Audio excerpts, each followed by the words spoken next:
after a long time of airliner flight simulations, I turned back to my flight projects with smaller aircraft. This time I chose to fly over the Canadian Rockies from Jasper National Park over Banff National Park in south direction to USA Clearwater National Forests. As I saw this area in the past as a tourist on Earth, I wanted to get a picture how the Rockies are seen from the sky. X-Plane11 has brought the near-real view a huge step forward. I showed a friend of mine shortly an airport scenery image where my airliner was situated and another image showing a real picture from the same point of the view with mountains as background. He looked at both images and couldn't say what is real and what is simulated. In fact, flying today over a terrain can give us a feeling of seeing real landscapes. Same old question arises. Which aircraft model shall I use? Well, I didn't want to pay to Canada a full price for the same models of X-Plane10 that were only prepared for XP11. That is exaction. Even the antiquated navigation system wasn't renewed. Moreover, I like to fly with modern aircraft. So the only choice left was between the very fast jet aircraft like Epic E1000 and the Eclipse Jet 550NG. Because of landing on some short runways en route, I decided to fly the E1000 that is in addition equipped with modern navigation and flight instruments and has two big PFD and MD screens. Usually I make accurate flight preparation, gathering all needed flight information and charts. But this time I let X-Plane to estimate the fuel needed for my first flight from CYZY-CYJA Airport at 2,265 feet with 5,033 feet long runway to CYZY, Jasper Airport at 3,350 feet with 3,990 feet long runway. The flight over 226 nautical miles should take about 2 hours and I had enough fuel for half an hour more. For this flight I didn't use the autopilot because I wanted to fly through valleys near my route. But this made the real flight route to get longer. Moreover, the sky was cloudy and under the clouds there was a foggy weather, so I had to fly very steep over the mountains and in the valleys. Sometimes fog came suddenly and I couldn't see clear in front of my aircraft.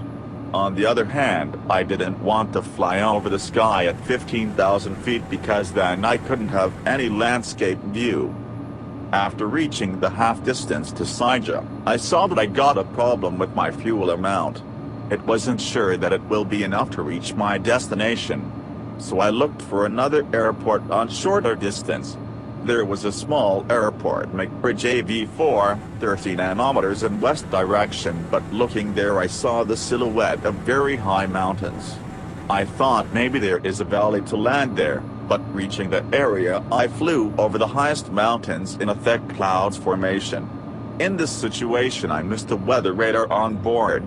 Next airport was a regional airport, Valley-Mount Ca-4, 20 nautical miles far away.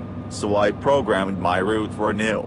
Now with no further information like flight level and barometer, I had to descend steep into a valley to get under the clouds.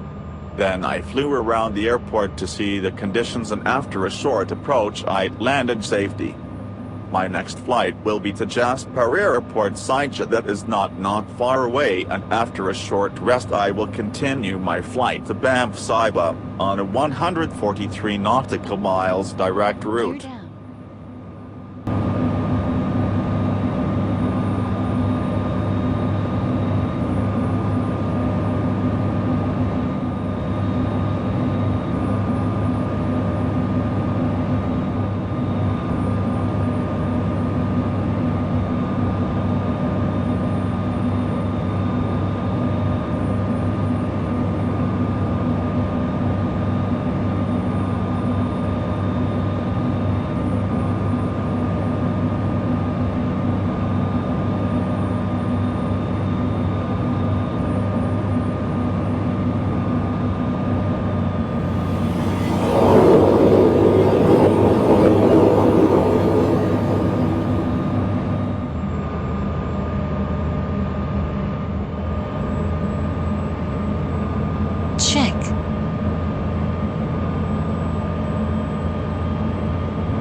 engine.